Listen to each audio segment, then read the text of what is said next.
Hello, hello, hello. Magluluto naman tayo dito sa ating munting kusina, mga lods. So, magluluto tayo ngayon ng ginisang repolyo with atay ng manok, mga lods. So, yan. And, dahil ginisa ko muna sa bawang, sibuyas, at saka luya, yung atay ng manok para matanggal yung lansa, mga lods. So, luto na. Mga lods. Mamaya pa pakulan natin mga saglit. So susunod natin yung repolyo. Templado na rin yan. May magic sarap na rin yan, mga lods. Templado na yan, mga lods.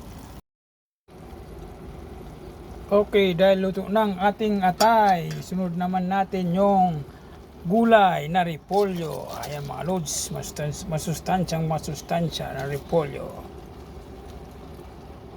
Good for the health lahat, mga lods, ang repolyo.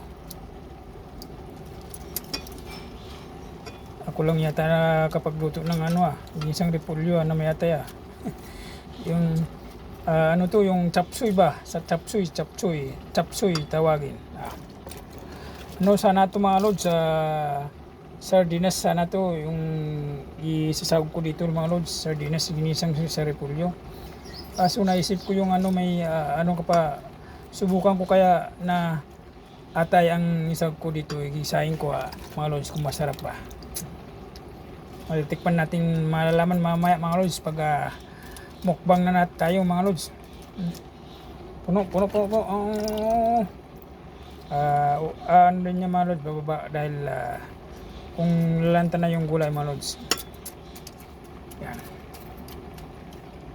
Ginisang repolyo na may atay ng manok, mga lods. Wow, yummy. Malit lang kasi, mga lods, yung aking Caldero rice cooker lang gamit ko dito sa Saudi Arabia, mga lods.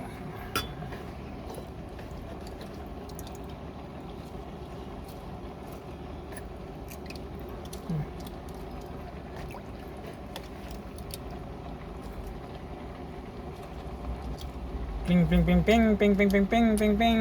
Lods. Okay. Takpan na natin na mamaya konti. Pag kumulo na, hanguin na natin, mga lods. Sabay mukbang na tayo, mga lods. Ayan na yung mga lods. Luto na ang ating ginisang manok, ginisang repolyo with atay ng manok, mga lods. So, tikman na natin, mga lods. Yummy. Yun na. Repolyo na may atay manok, ginisa. Tikman natin, mga lods.